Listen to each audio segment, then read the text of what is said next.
Doctor Yunus but صاحب کا ایک مضمون ہے، بڑی عمر کی عورت سے شادی کرنا۔ عورت اس لیے شادی کرتی ہے کہ تعریف کرنے کے لیے ایک بندہ مل جائے، اور مرد اس لیے شادی کرتا ہے کہ تعریف کیے بغیر عورت مل جائے۔ ویسے گھر کو جنت بنانے کے لیے شادی ضروری ہے۔ میرا ایک دوست کہتا ہے یہ ٹھیک ہے کیونکہ مرنے کے بعد ہی جنت مل سکتی ہے۔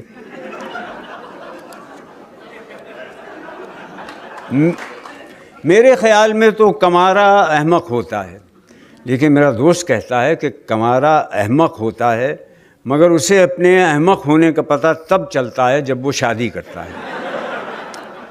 دیکھا جائے تو شادی کا اس سے بڑا اعزاز اور کیا ہوگا کہ صرف اسی صورت میں انسان خدا بن سکتا ہے۔ اسے شاید مجازی خدا کہتے ہیں، اس لیے ہیں کہ وہ بھی خدا کی طرح سنتا تو سب ہے، بلکہ ہر وقت سنتا ہے لیکن بولتا نہیں۔ لڑکے بالے جب جوانی میں بے قابو ہو جاتے ہیں تو بڑے بوڑھوں کے پاس ان کا یہی علاج رہ جاتا ہے کہ ان کی شادی کر دیں۔ گویا ہمارے ہاں شادی علاج جوانی ہے۔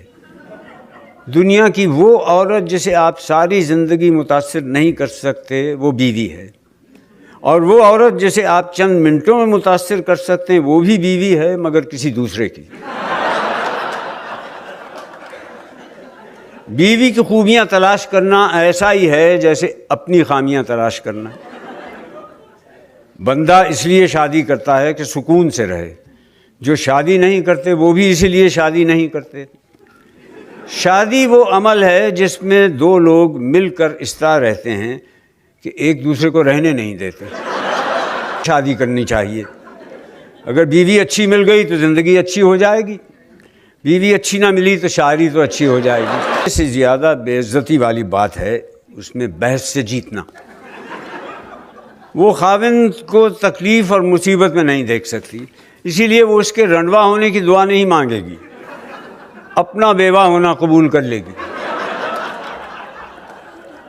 ویسے اگر عورت اپنے مرد سے بھی اسی اخلاق سے پیش آئے جس سے وہ اجنبی مردوں سے ملتی ہے تو اسے کبھی طلاق نہ ہو۔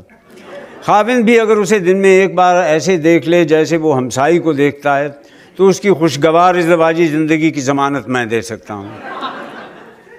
اگر آپ کسی کو شادی نہ کرنے کے بارے میں قائل کرنا چاہتے ہیں تو اس کا ایک طریقہ یہ ہے کہ اس کی شادی کر دیں۔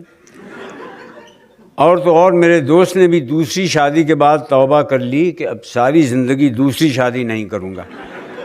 اب وہ کہنے لگا ہے کہ مجھے بڑی عمر کی عورت سے شادی کرنے پر کوئی اعتراض نہیں، بس شادی کرنے پر اعتراض ہے۔